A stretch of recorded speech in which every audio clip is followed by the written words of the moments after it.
Hello everybody, welcome to the first video of our 3 for hip flexors, hip mobility, hip strength.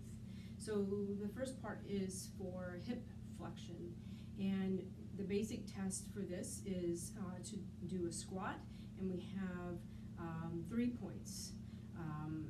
3 is more, needs more work, 1 is better, and needs less or less flexibility. So the test itself is easy to do with a yoga mat. As you straddle the yoga mat, the little toes are right next and parallel to the edges. If you turn your big toe to the edge, that's about 12 degrees. And so we come down, and the idea is the space is measured in fist. 1 fist is 1 point, 2 fists is 2 points, and anything more than that is 3.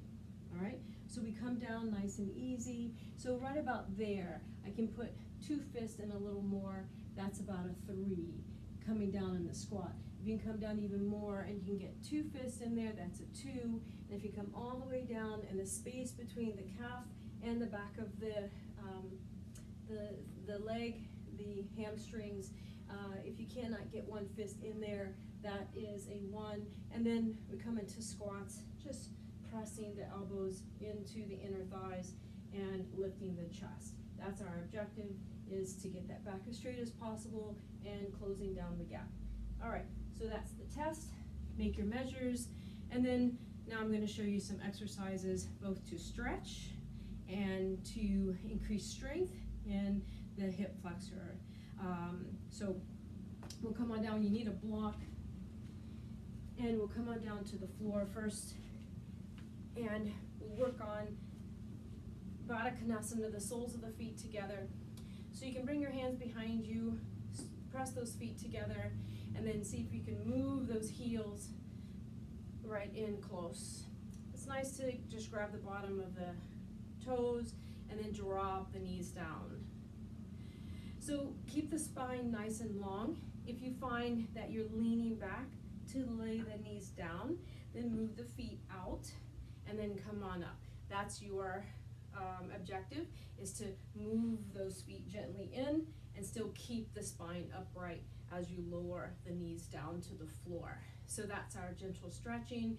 You can rock the knees back and forth, moving the femur inside the hip, and we're warming up the hip flexors here. So take some deep breaths while you're warming up here, and it's nice to stay for 30 seconds, 1 minute, just closing the eyes, welcome yourself to your mat, and breathing and communicating down into the hips, just gently allowing the knees to move more towards the earth and lifting the spine nice and long. So some call this butterfly pose. So if you hear the name butterfly or Baddha Konasana, means the soles of the feet together, and we're sitting up. That's the same form, but just gently working on moving the knees down towards the earth, allowing the abduction, the movement outward of the hips and the legs. All right, moving into our next form is going to be bridge pose. So I'm going to bring my knees up, I'm going to roll into my back, and we will come on down. So I set up with my feet as wide as my hips, my fingertips touching the heels, and flatten the scapula to the floor, lengthen the neck so the spine is nice and long, and you can rock the tailbone up and just flatten the back to the floor for a second, just feel that. So having a block between the knees also can help remind you to squeeze or adduct the inner thighs together. Since we're working on the hip flexors, we will skip the block for the moment.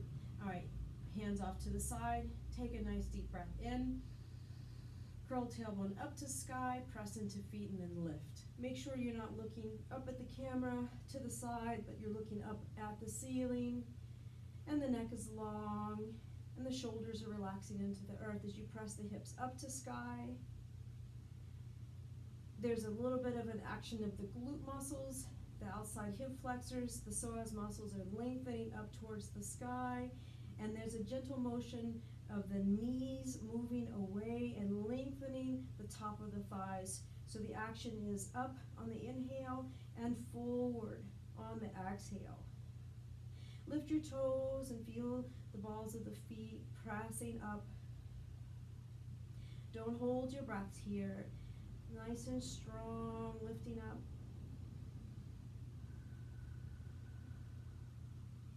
So it's nice to have a set of 10 long breaths, and that way you don't have to count time.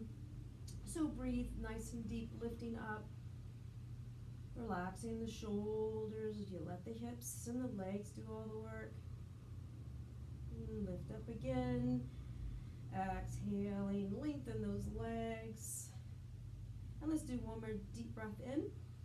When you roll down, start from the shoulders, come to the upper ribs, the middle ribs, and then just gently drag the tailbone down towards the feet.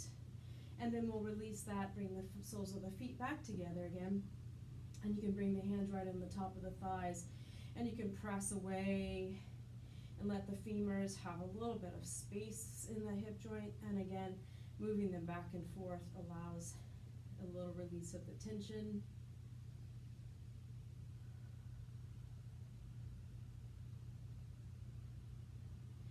Good. All right, I'm looking at my list here. Next move, we're going to come right in, rolling over. So lift the knees up, roll to the side, let the head be last. Come on up, right to the knees, to tabletop. And then you can just move back and forth just to release the hips side to side. And a couple cat-cows. Breathe in, lift the tailbone, drop those lower ribs. Exhale, press right between the shoulder blades and bring those hips forward, pull belly up. And then inhale, reach. Exhale, up. Inhale, deep. And exhale, reach up, right between those shoulder blades, pull and press the hips forward. Good, and then rock on back, and we'll just stretch for a nice child's pose, reach out. And then come on up. We're gonna come right into a plank, right away, down into a down dog. And then we're gonna bring right foot forward into a pigeon, step that through nice and easy. Release the back foot, make sure it's nice and flat.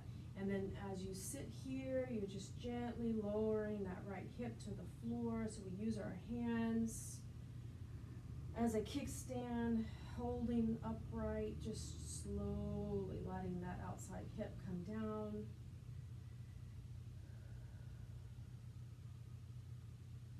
Nice big deep breaths. We're going to stay upright here. Make sure not to let the back pinch, so press those back toes into the floor, lifting the ribs up. And then we'll come down. We're going to walk the hands forward, stretching the back open, drag the hands and the elbows forward, and then go ahead and lower down. You can work on the extension of the foot. This one is easy pigeon, just coming back towards the body. And then as we lay down, we let the head relax. And then allow the body weight to press down on the upper thigh. And our objective here is to release the shoulders, release the neck, and let the hip find some release. You can press the hand into the back to remind yourself to release and lengthen that lower back. And this will also help release the long leg and working on extension in that hip flexor on the right side. Good to stay for a minute or your 10 long breaths.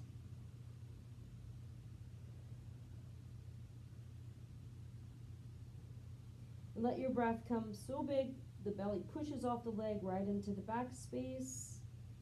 And just slowly melting that right hip towards the floor.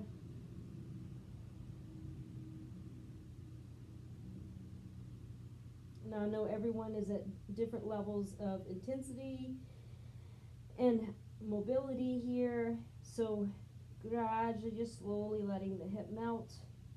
Take another deep breath, and then walk the hands back under the shoulders, rolling back up to our sitting pigeon, lengthen that long leg.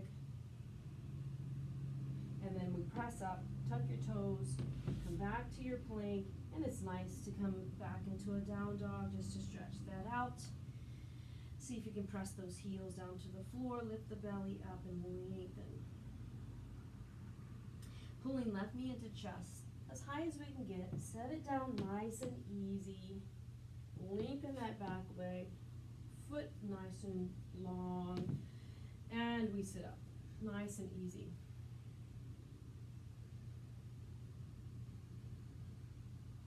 Gentle stretching. Walk the hands forward, lengthen out, and lower down. Let that left hip release.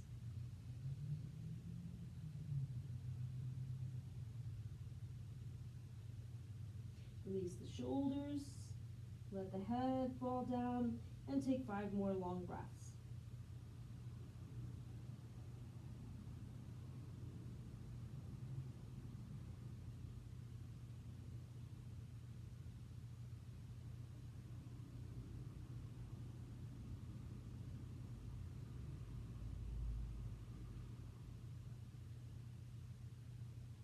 And then walk the hands back up, release back into your sitting pigeon.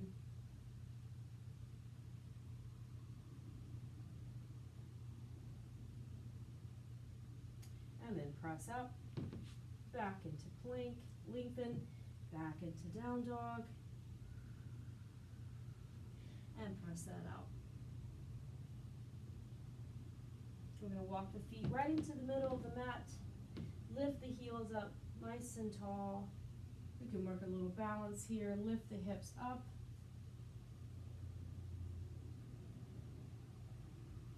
And then we're going to grab that block. I'm going to turn right back to the camera. We're going to come into a wide malasana with a block for support for the closure of our stretch of our hip flexors. And then I'm going to do a second video for the strengthening of the hip flexors. So this is stretching, and then we'll come down. So make your feet wider, and then sit down on that block. Heels should be turning in. Feet are wider than 12 degrees. They're about 45 here. And I sit down on the block as I lift my chest up. You can use the elbows and the inner thigh. Press the hands together as a bridge to hold. And the objective is to get the chest to lift up, and then you're letting the elbows slowly open the knees outward. Now you can plant one hand down and press on the inner thigh and let that open as you drop the head. Or you can lift that hand up to sky and rotate the chest at the same time, open, pressing the bicep right against the inner thigh. And then come down, do the same, hand plants, press the inner thigh, never the knee, press the inner thigh, let it rotate open, let the bicep press against the other side, and then roll open for a twist, bicep still pressing against that inner thigh, and neck is soft. Then come back down with the hands, and see if you can rotate that block down a little lower, and then sit back up. So it's a gradual opening, and we're gently going to make our way eventually without the block. And then at the end of your stretching, you can see if you can remove that block. Feet have to come in just a little closer, and then we sit down for our malasana.